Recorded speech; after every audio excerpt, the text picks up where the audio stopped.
kita, amin. Diajarkan kebenaran dari dulu sampai sekarang sampai selama-lamanya, amin. Jemaat boleh kembali duduk dalam hadirat Tuhan. Kami merasakan kasih begitu besar Yesus. Haleluya. Kami mempersiapkan untuk mendengarkan firman. Biar ini menjadi nyanyian kami Tuhan, bahwa Yesus jalan kebenaran. Dia telah datang Tuhan, Dia telah datang ke muka bumi ini Tuhan, menebus semua umat manusia, menyembuhkan kami, memulihkan kami.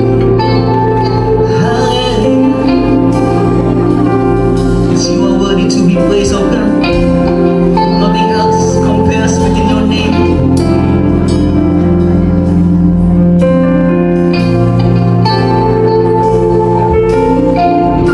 Bersama nyatakan dari Hai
Dan semua penyelang healing boleh hadir maju ke depan.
di surga, kami mau dengar firman-Mu.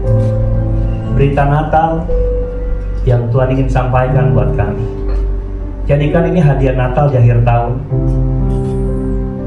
untuk pilar bangsa Tuhan. Kemudian setelah beberapa menit berita ini selesai diceritakan, tapi kami percaya berita ini akan terus bergema di hati kami, membawa hidup kami sampai tahun yang akan datang.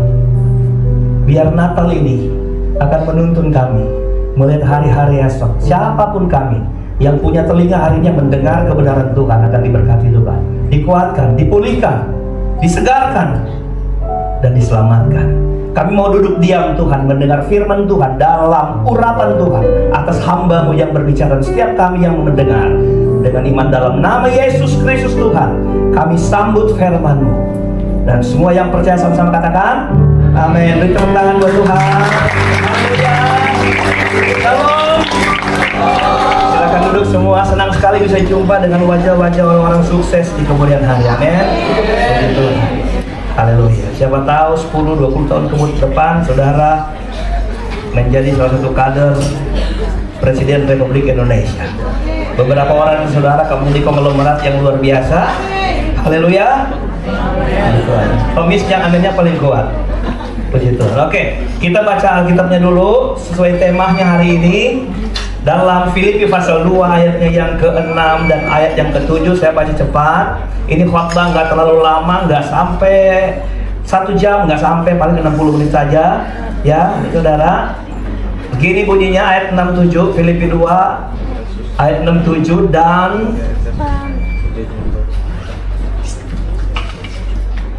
itu Efesus. Oke.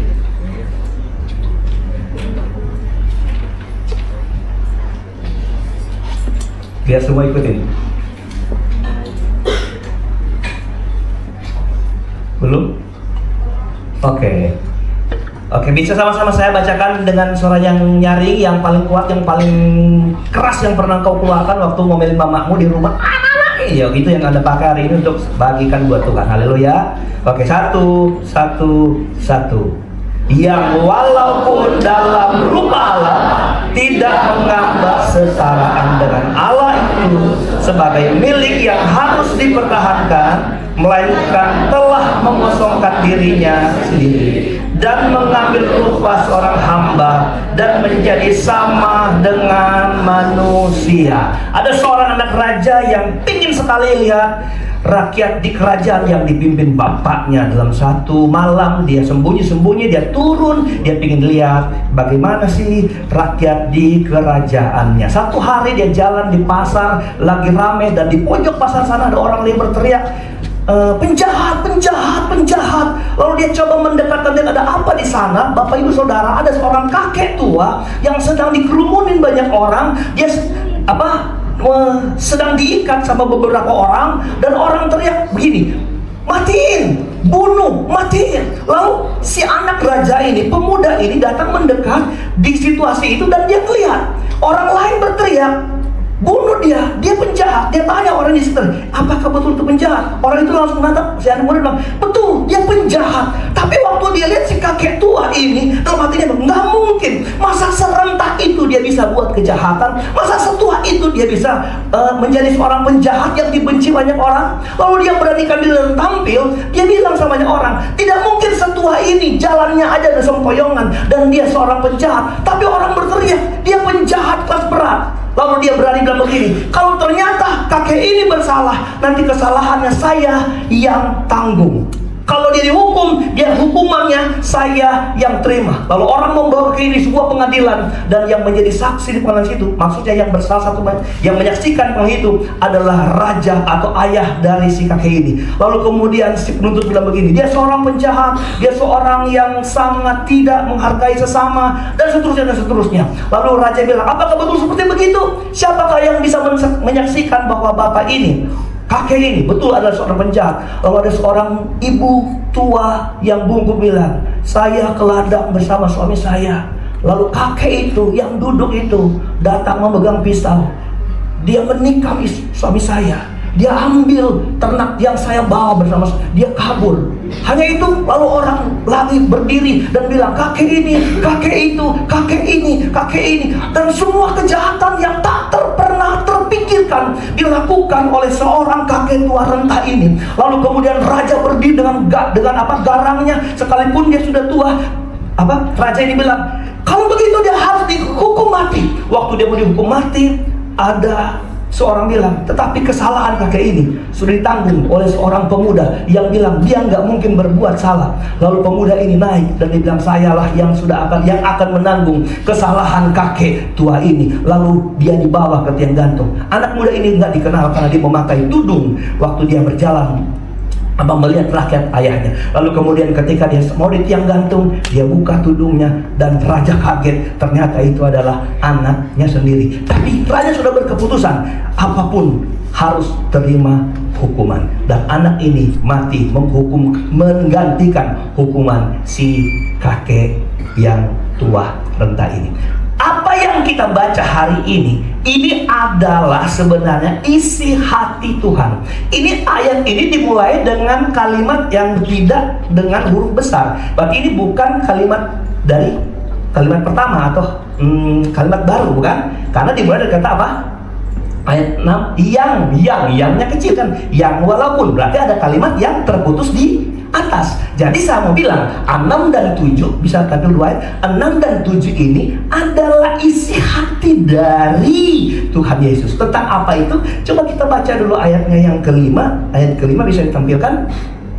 Nah, hendaklah kamu dalam hidupmu bersama menaruh pikiran. Oke, menaruh apa? Menaruh pikiran dan perasaan yang terdapat juga di dalam Yesus Kristus. Ini himbauan. Hendaklah orang percaya tuh menaruh pikiran, menaruh perasaan yang ada pada Tuhan Yesus. Jadi pikiran Yesus, perasaan Yesus harus ada pada hidup orang percaya. Apa isi pikiran Tuhan? Ya itu tadi 6 dan ayat 7. Kita ke ayat 6. Ayat 6. Apa isinya? Mari kita bedah ayat ini bersama. Biasa di situ timbul ayat cuma mati ya. Yang walaupun dalam rupa Allah tidak menganggap kesetaraan dengan Allah itu sebagai milik yang harus dipertahankan. Pertama, apa yang menjadi isi pikiran Tuhan Yesus? Tuhan Yesus itu berpikir begini, saya tuh sebenarnya Allah loh. Saya tuh Allah, tapi saya berpikir kesetaraanku dengan Allah itu tidak saya pertahankan. Gitu, ngerti saudara? Saya ini sebenarnya setara camat loh, tapi nggak apa-apa. Saya dianggap RT juga nggak masalah. Saya ini setara Bapak loh, tapi nggak apa-apa, setara Allah. Tapi aku biar waktu dia jadi Yesus, dia nggak mengkumandangkan berpulau aku ini Allah, enggak. Yang kedua, apa yang kita dapat? Sebagai ayat 7, melainkan telah mengosongkan dirinya. Berarti ada sesuatu yang tadinya ada terisi dalam dirinya.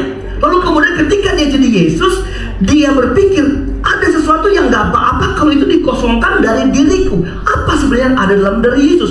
Yesus itu adalah pribadi yang serba maha.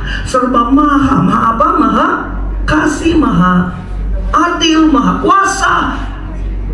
Tapi ada beberapa kemahehebatan Tuhan yang dikosongkan dalam diri Yesus waktu dia menjadi manusia. Apa itu? Kemahadirannya. Ingat Yesus, waktu Yesus lahir, kalau dia ada di Getsemani, dia nggak mungkin ada di Nazaret. Kalau dia ada di Nazaret, dia nggak mungkin ada di Bethlehem. Sama seperti itu. Kenapa? Karena dia terkungkung dalam jasadnya Yesus.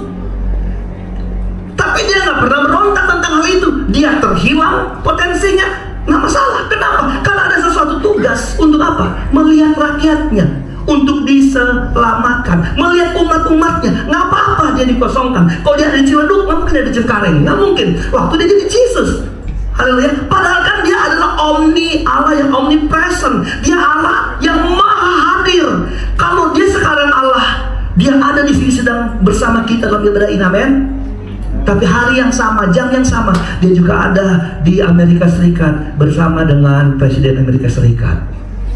Tapi waktu dia Yesus, dia nggak bisa seperti itu. Dia betul Allah yang maha tahu. Tapi Tetapi dia tidak menjadi Allah yang maha hadir. Ada sesuatu yang terkuras, terkeluarkan dari dia. Yang ketiga adalah, yang berikut adalah di ayat yang tak tersebut di sini, adalah ayatnya yang ke-8. Kalau kita baca ayat 8, dia bahkan apa?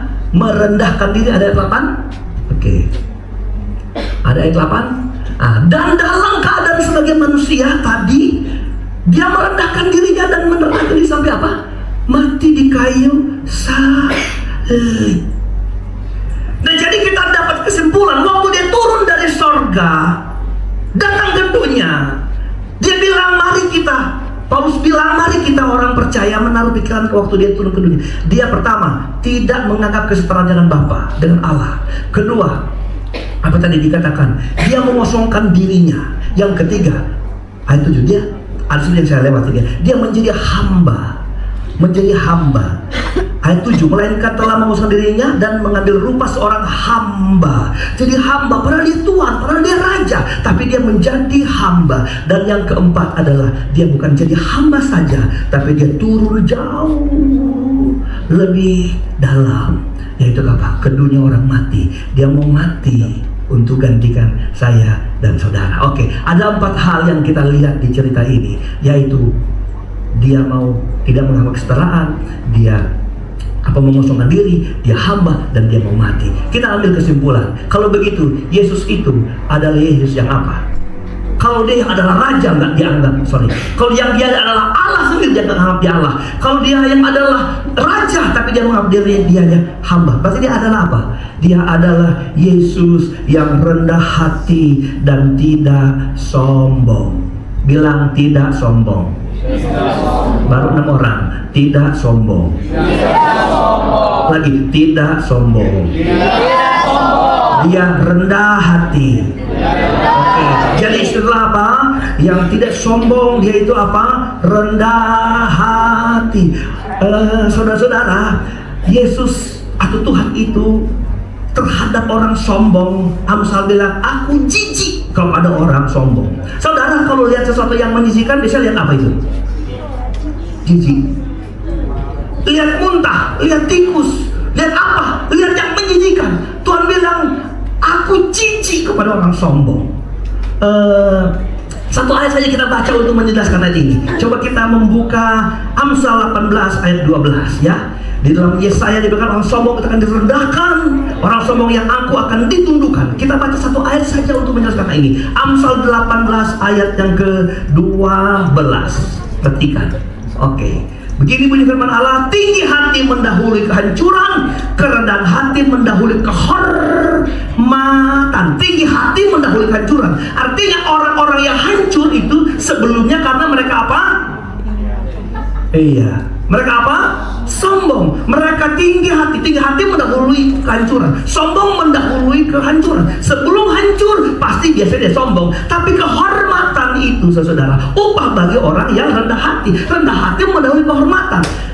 Saudara mau pilih apa? Mau pilih kehancuran atau pilih kehormatan?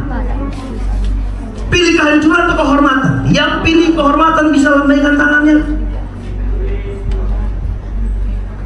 Yang pilih kehancuran, lambaikan tangannya. Oh, nggak ada. Yang nggak tahu milih mana boleh lambaikan tangannya. Kehancuran atau kehormatan? Saudara, besok hidup saudara menjadi terhormat kadang tidak ditentukan dengan ilmu pengetahuan yang kau dapat.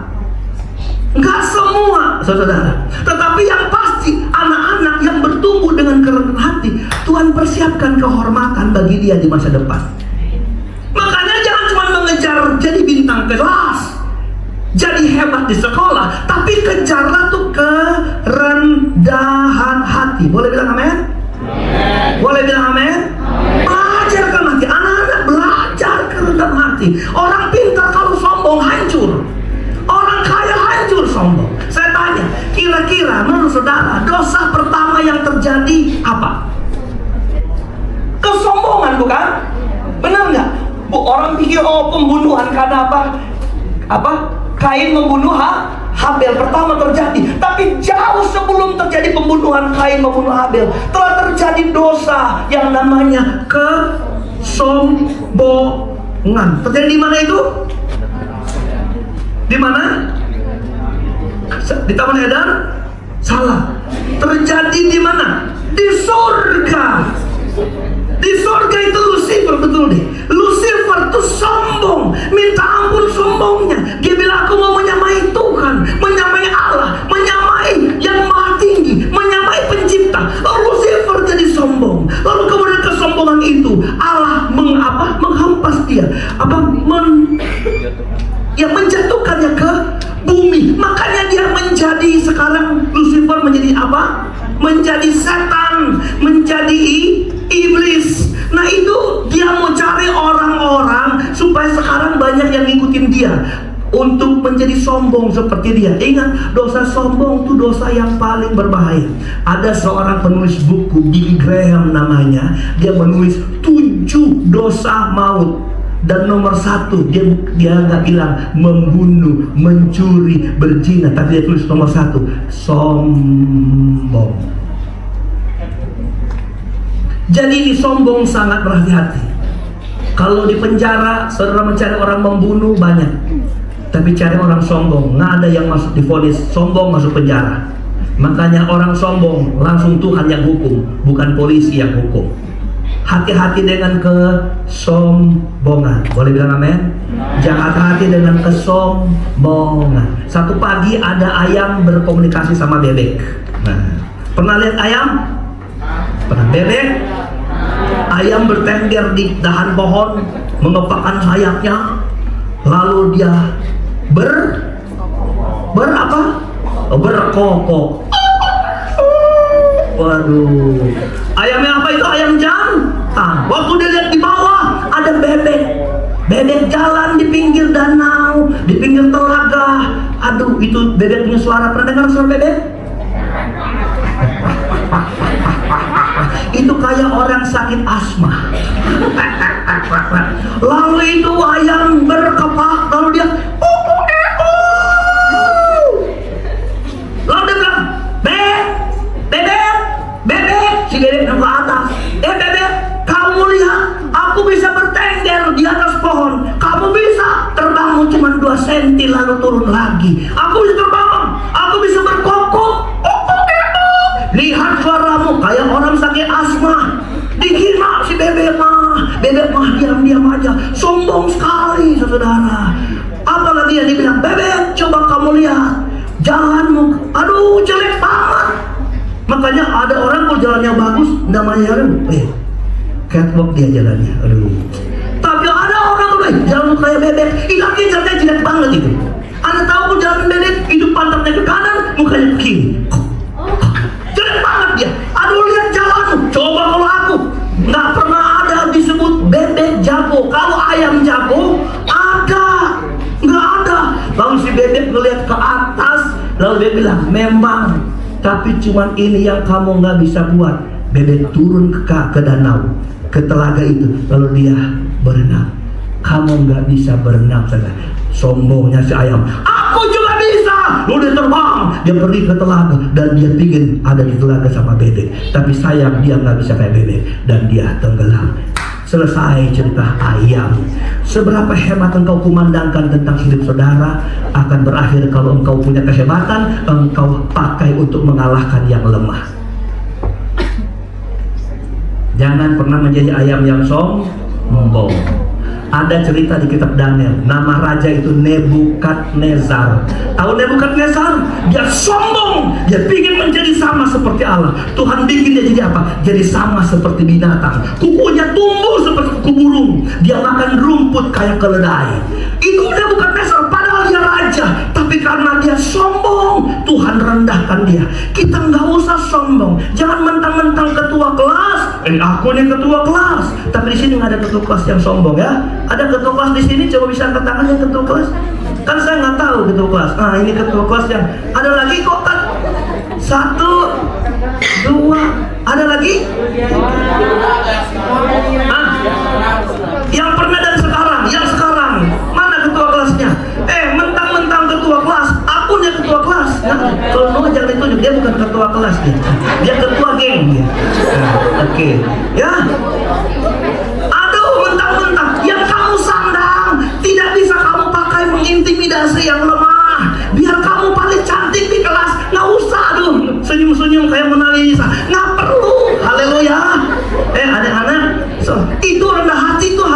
adalah jadi apa? Gaya hidup. Jadi apa? Jadi gaya hidup. Lu datang sekolah naik BMW. Oh, BMW. Naik BMX. Aku BMW.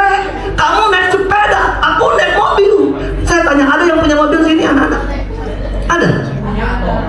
Nah, kamu nggak punya, bener. Yang punya bapakmu. Jadi kamu usah sombong kau datang sekolah naik mobil. Haleluya. Datang sekolah itu kalau kamu bisa jadi berkat bagi teman-teman yang buat salah kau dampingin. Karena orang rendah hati itu apa? Menempatkan diri paling rendah di bawah untuk mendampingi sesamanya menjadi lebih baik di kemudian hari. Gitu orang yang rendah hati, bukan bersaing siapa yang lebih hebat, yang lebih kuat. Amin.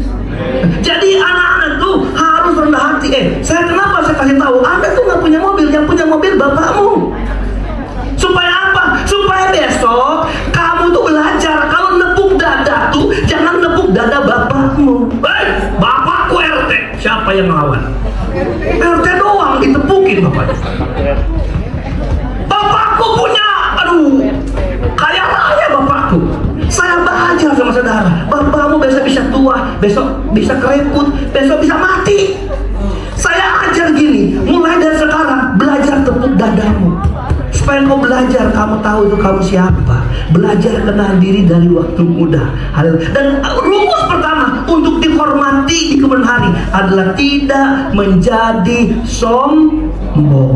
Supaya kita dapat kehormatan dari Tuhan. Nah, apa untungnya kalau kita menjadi rendah hati? Kita belajar. Kita di ayat 8 sekarang ke ayat 9 dan ayat 10. Yuk, tunjukin ayat 9 10. Yesus itu bilang, Paulus itu bilang, kamu kalau berpikir sama seperti Kristus pikir. Untuk apa Tuhan orang percaya itu diajar untuk berpikir seperti Tuhan dan punya perasaan seperti Tuhan? Yang nggak mau menyombongkan diri. Supaya ini, coba lihat ayatnya ke berapa? Ayatnya ke 9. Ayat 9.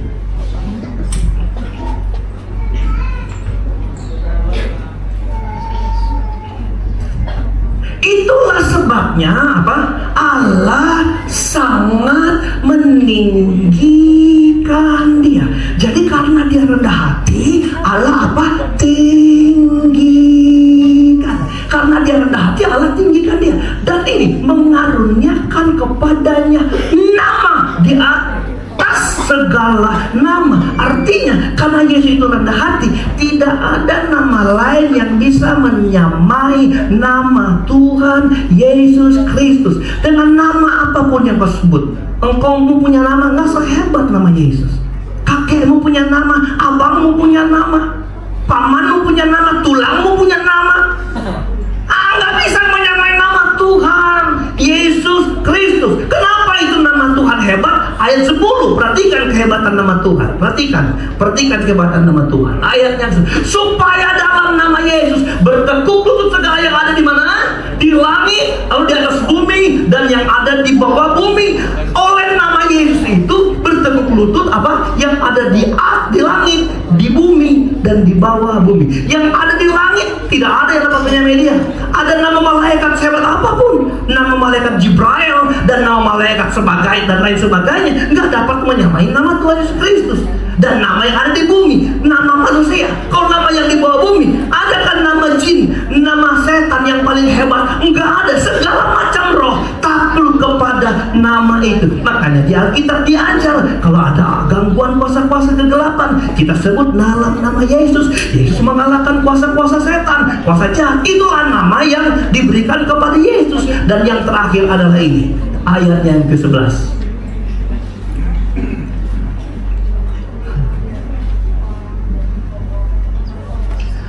Dan segala lidah mengaku Yesus Kristus adalah Tuhan bagi kemuliaan siapa? Bagi kemuliaan siapa? Yesus adalah Tuhan. Nama itu adalah Tuhan dan bagi kemuliaan Bapa. Seluruh mungkin 6, 70, 80 bahkan 90% pujian tadi tentang memuliakan nama Yesus Kristus. Benar? Dimuliakan. Ayo mari pemain musik datang ke depan.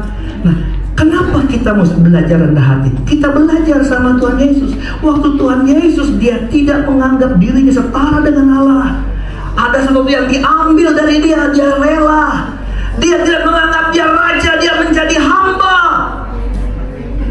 Dan dia bahkan kalau diizinkan mati, dia mati di kayu salib untuk saya dan saudara, menggantikan kita.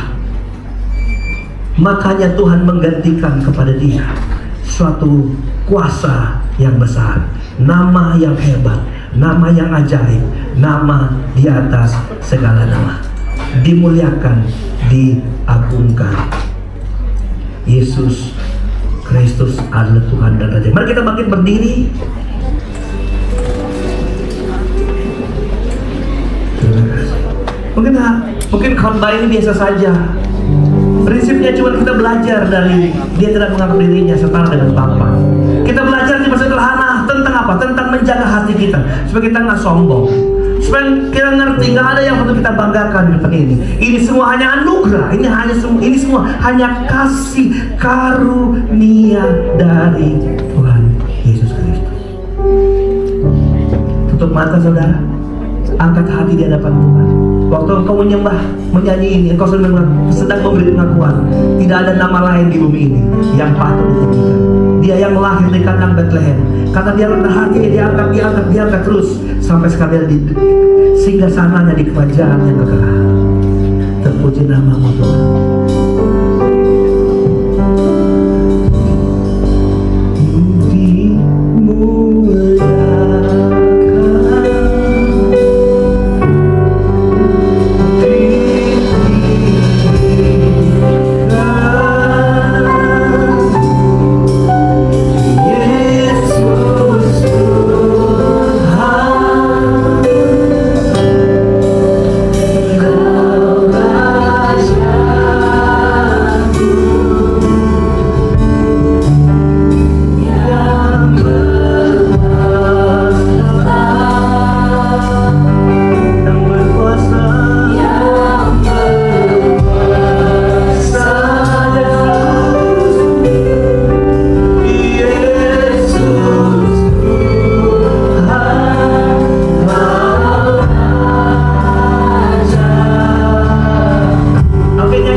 menjadi orang-orang yang mendapat kehormatan di hari esok, bukan mendapat kehancuran Tuhan. Kami ingin mendapat sesuatu yang seperti Engkau ditinggikan, dimuliakan Tuhan. Dari sini dari perayaan Natal Pilar Bangsa, kami belajar lebih rendah hati. Kami belajar membunuh roh-roh kesombongan dalam kehidupan kami, Tuhan. Dan siapapun kami, ketika kami tunduk dan taat, taklukkan hidup kami pada kebenaran dan kuasa firman hari ini, kami yakin, kami percaya kami akan terima kehormatan yang akan Tuhan siapkan dalam kehidupan kami. Satu kehormatan yang menguntungkan kehidupan kami dan menguntungkan Tuhan, karena itu untuk kemuliaan nama Allah Bapa kami. Di dalam nama Yesus Tuhan Juru Selamat kami sudah berdoa dan bersyukur. Haleluya, haleluya. Semuanya boleh katakan terima kasih.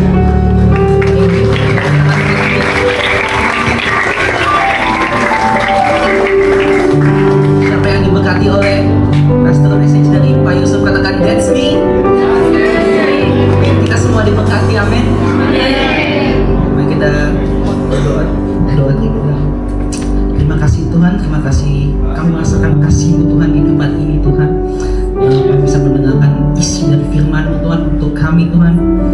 Terima kasih untuk Pendeta Yusuf yang telah menyampaikan firman Tuhan, pertandingan dia lebih lagi Tuhan, dari keluarganya Tuhan, dari apapun yang dia perbuat bisa memuliakan nama-Mu Tuhan. Terima kasih Tuhan, materaikan semua firman Tuhan biar kami juga bisa menjadi berkat bagi orang lain dimanapun kami berada Tuhan. Kami bisa merasakan Tuhan damainya Natal Tuhan, Crispiration itu Tuhan dinyatakan kepada setiap kami Tuhan. Terima kasih Tuhan yang percaya dan mau melakukan firman Tuhan, sama-sama katakan amin. Tepuk tangan mulia.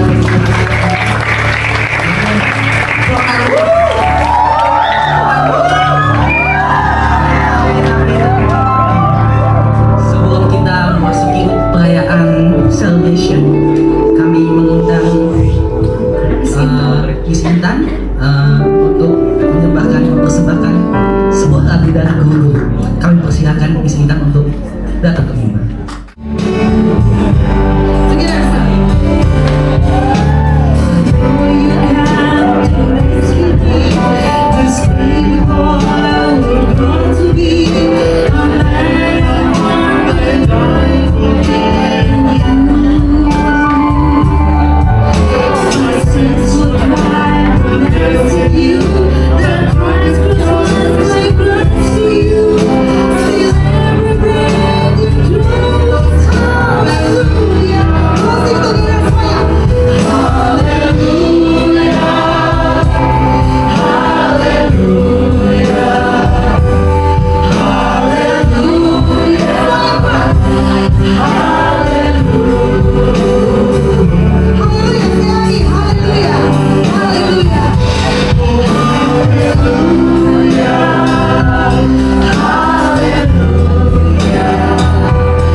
keseruan saat Natal tiba.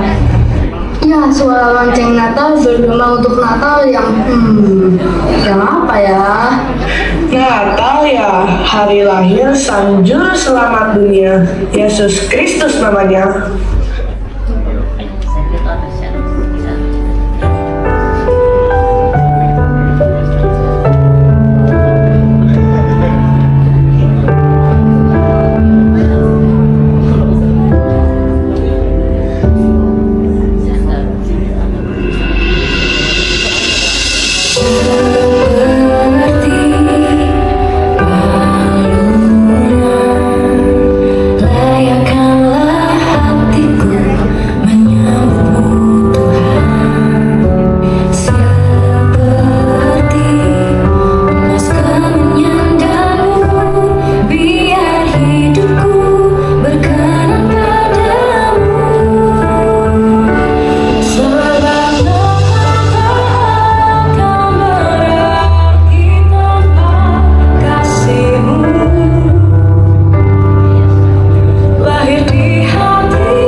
kita terbuka untuk keselamatan yang ditawarkan dengan kelahiran Tuhan di dunia. Seperti gembala yang datang memuji Tuhan, seperti 3 orang majus yang membawa emas kemenyan dan mul dibawa kepada bayi Yesus. Demikian kita datang untuk membawa persembahan hati kita di hadapan Tuhan. Ya, pernahkah kita tahu bahwa dulu kita berjalan tertatih dalam gelap, tetapi terang itu sudah datang untuk menerangi dunia dari kegelapan. Ayo, kita datang pada terang Yesus.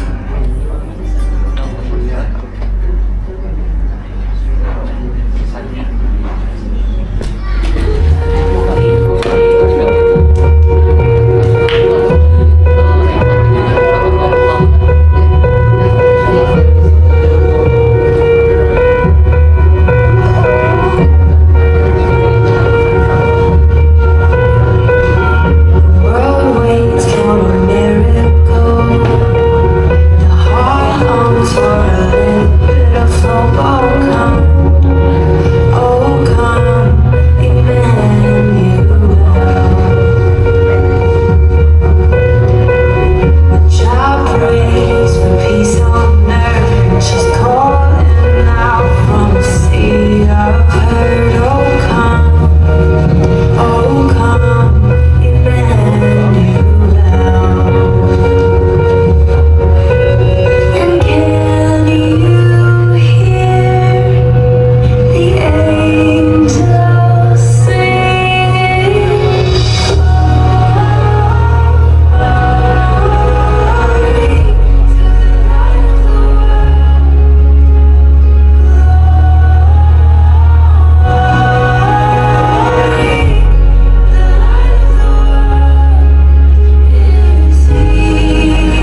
akhir ibadah, di akhir perayaan Natal ini kami berdoa Tuhan, biarkan memberkati bangsa kami, memberkati negara kami ini Tuhan. Satu hal yang kami rindu, ada kebebasan, pelayanan pekerjaan Tuhan bisa merambah di setiap pelosok dan setiap sudut bangsa ini Tuhan. Melalui pemerintah bangsa ini mereka memberikan keleluasan Tuhan. Kami orang Kristen bisa bersaksi bagi banyak orang untuk memperkenalkan Kristus Juru Selamat. Karena inilah janji firman. Ketika firman tersampaikan ke pelosok bumi manapun, maka adalah waktunya Tuhan akan datang kembali Tuhan. Dan terima kasih Bapa, kami percaya kami komunitas yang ada yang hari ini merayakan Natal juga adalah bagian dari menjalankan misi Tuhan, menjangkau setiap bangsa. Dan biar kami yang hadir hari ini, kami anak-anak siswa Tuhan Pilar Bangsa, kami mau belajar menjadi saksi dan menjadi berkat di rumah kami. Kami mulai dari sini Tuhan, kepada orang tua kami, kepada saudara kami, kakak adik kami Tuhan, kepada seisi rumah kami siapapun dia Tuhan, sampai kepada pembantu yang ada di rumah kami sekalipun Tuhan. Kami belajar menjadi berkat bagi mereka ya Allah. Dan kami percaya Tuhan, Pilar Bangsa adalah perpanjangan tangan Tuhan untuk mendidik anak-anak ini. Tidak hanya sekedar punya pengetahuan, tapi mereka memiliki hak Tuhan Yesus Kristus dalam kehidupan mereka Tuhan. Mereka memiliki karakter Allah, karakter Kristus Tuhan, yang dapat menjangkau banyak orang. Dan pemakaian Tuhan lewat sekolah ini Tuhan, anak-anak ini punya masa depan yang hebat, masa depan yang gemilang. Karena bersama Tuhan, sekolah Pilar Bangsa cakap melakukan perkara-perkara dahsyat. Ini saya akan berdoa buat kepala sekolah SMP Pilar Bangsa Bapak, sampai kepada seluruh tenaga pengajar Tuhan, dan siapapun Tuhan yang terlibat di dalam dunia pendidikan ini Tuhan, di sekolah Pilar Bangsa. Allah memberkati, mengurapi, Allah pakai mereka Tuhan menjadi perpanjangan tangan Tuhan, menyampaikan ilmu dari Tuhan untuk kebaikan anak ini, masa depan mereka Tuhan. Terpujilah namamu sampai kepada siswa-siswa yang ada, diberkati Tuhan, dan namamu dimuliakan, ditinggikan. Terima kasih Tuhan atas pimpinanmu dalam ibadah ini dari awal sampai akhirnya. Kami cuma bisa bilang terima kasih, dan semua yang melayani di mimbar ini, di altar ini Tuhan, semakin Tuhan pakai, semakin Tuhan urapi, semakin ke depan Tuhan kami lebih berarti bagi Tuhan melalui pelayanan yang Tuhan percayakan dalam talenta mereka Tuhan, yang kami percaya itu dari Tuhan, untuk Tuhan, dan bagi Tuhan segala kemuliaan. Terima kasih Bapa di sorga. Kami akhiri ibadah ini, kami sebentar pulang serta kami perjalanan, tibakan kami dengan selamat, jauh dekat jangan kami berkendaraan. Tuhan sama tolong kami, segala kemuliaan hanya bagi nama Tuhan. Dan akhirnya kami mengangkat tangan kami, hati kami di hadapan Tuhan. Kami pulang dengan iman, membawa berkat, anugerah, damai sejahtera, kasih sayang, sukacita, penghiburan, kekuatan, serta urapan yang dari Allah Bapa, Putra, dan Roh Kudus, dalam kasih karunia Yesus Kristus menyertai kita yang terus setia, percaya sampai Tuhan Yesus datang kembali. Mengucap syukur kami sudah berdoa kepada Bapa. Haleluya, haleluya. Semuanya percaya katakan